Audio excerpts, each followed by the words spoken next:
We have learned a new screening procedure began in customs at DFW International Airport tonight, and it is causing a mess.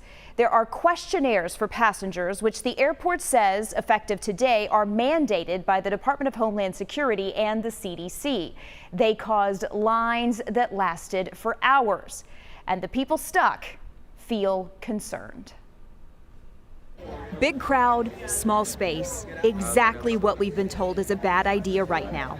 A man named Billy Sprouse sent us this video. One of thousands of travelers stuck in line at customs at DFW Airport. So was Dorothy Lowe from Longview, Texas. I can see nothing but people around me for as far as I can see.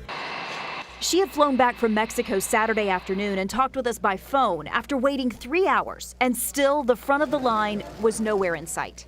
We're all being herded in the same line, standing side by side. She says passengers flying in from Europe and Asia, hotbeds of coronavirus activity, were mixed in with everyone. I'm less concerned about having to stay in here for the amount of time that I am, and more concerned about, where the people are traveling from that are around me and what they may or may not have been exposed to. Dozens of other travelers posted pictures and videos to Twitter. DFW Airport responded saying teams were taking extra precautions, adding there is hand sanitizer in all terminals.